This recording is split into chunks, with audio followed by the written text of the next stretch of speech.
The least productive man in the room is usually the busiest. You've seen him. He's everywhere, answering emails at midnight, juggling 3 projects, talking about how much he has going on, and somehow, he never actually gets anywhere. Meanwhile, somewhere in the same city, a man is sitting alone in a quiet room. One desk, one task, no notifications, no performance, and he is quietly dismantling everyone's future except his own. You've been taught to admire the first man. That's the trap. What I'm about to show you isn't productivity advice. It's not a morning routine. It's not a hustle framework. It is a targeting system. And once you understand how it works, you will never look at effort the same way again. The men who build things that last, empires, legacies, wealth that compounds, they don't work more than everyone else. They work at something, one thing, with a precision that most people find unsettling. That precision has a name, and it will change how you operate. Here's what your life probably looks like right now. You have goals, real ones, not vague wishes, actual things you want to build. But every week slips past, and the distance between where you are and where you intended to be gets wider. Not because you're lazy. You're not lazy. You work constantly. But your effort is scattered across 20 different directions, and none of them have enough force behind them to break through anything. You started the course. You didn't finish it. You launched the idea. Something else came up. You made the plan. Monday reset it. And underneath all of it is a quiet, corrosive thought you don't say out loud. Maybe I'm just not built for this. Stop. That thought is wrong, and it was put there deliberately. Here's the psychology they never taught you. Attention is not infinite. It is a resource, finite, depletable. And every target you add to your list doesn't just divide your time, it divides the force behind everything you do. Think of it like water pressure. One river through one narrow channel cuts stone. The same river split into 20 streams becomes a muddy crawl that cuts nothing. Your mind works exactly the same way. Now here's the part that should make you angry. The world around you was not accidentally designed to scatter your attention. It was engineered that way. Your school trained you to switch subjects every 45 minutes, never mastering anything, just covering ground. Your employer rewards responsiveness, availability, the full calendar, because a focused employee is a dangerous employee. Focused employees leave. Focused employees build their own things. Social media was built by teams of behavioral psychologists whose sole job was to reduce your attention to 10-second intervals. They succeeded. By the time you sit down to build something real, your mind is already in shreds. Scattered people are manageable people. That's not paranoia. That's the business model. 17th century Japan. A man named Miyamoto Musashi fought 61 duels across his lifetime. He never lost one. Not once. His opponents came in armor, with elaborate techniques, with complex strategies built over years of formal training. Musashi came with one wooden sword and one principle: do nothing that is of no use.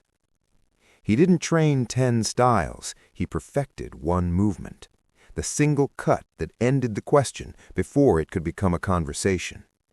His opponents exhausted themselves in the first exchange. Musashi simply waited, composed, precisely aimed. Then he moved once. That was enough. Now contrast Musashi with the craftsman's opposite, the busy worker. Same workshop, same tools, same hours in the day. The busy worker runs between every bench, starts the bowl, starts the blade, starts the figurine, shows everyone how much he's doing. At the end of the week, the workshop is full of half-finished objects and wasted material. The craftsman across the room has finished one thing, but it is flawless, and it sells for 10 times what the busy worker's pile of almost dones ever will. That's not a metaphor. That is exactly what is happening in your industry, right now, today. So, how do you become the craftsman? 4 moves, no padding. Move 1. Identify your single target. Write down everything you're currently working on, every commitment, every side project, every maybe. Now ask one question. Which one of these, if completed with total precision, makes all the others irrelevant? Circle it. That is your target.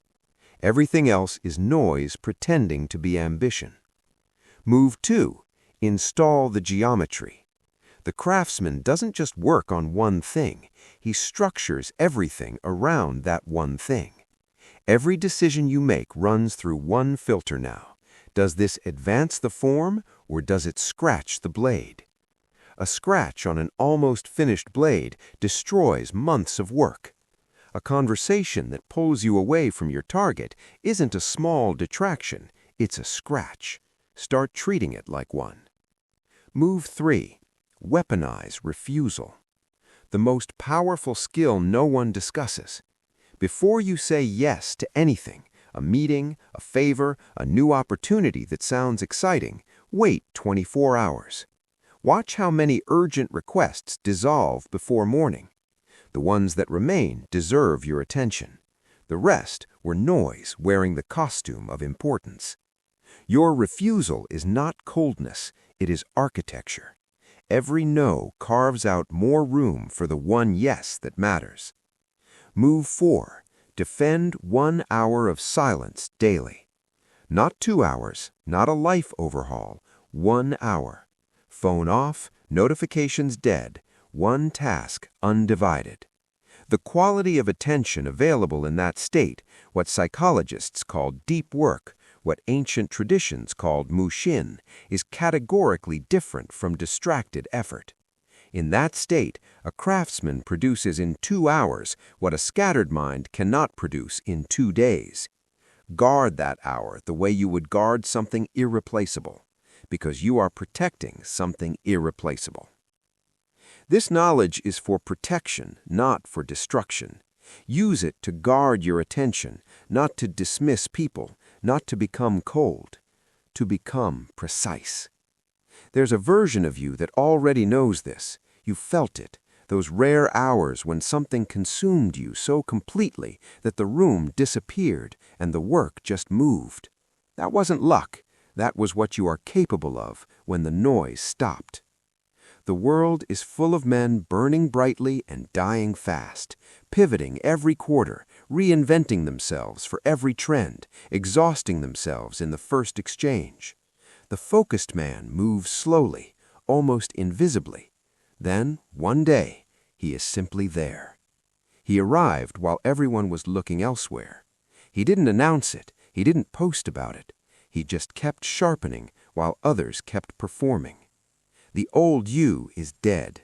The version who scattered himself across 100 half-starts and called it ambition, he doesn't live here anymore. You are a weapon pointed at your own future, and a weapon does not negotiate its purpose. You belong to no one, not to the noise, not to the algorithm, not to the systems that profit from your distraction. You have one task, one blade, one direction. Musashi lived to 72. He spent the last years of his life in a cave, writing. No disciples, no court, no ceremony. Just one man and one page and one final thing he wanted to say. He finished the manuscript 5 days before he died. It became one of the most studied texts on strategy in human history, read today by military commanders, executives, and everyone else who has finally understood that the war is not fought in the open field of effort.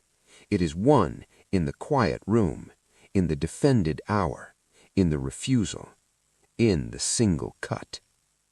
The question I want you to sit with, not answer now, sit with, is this.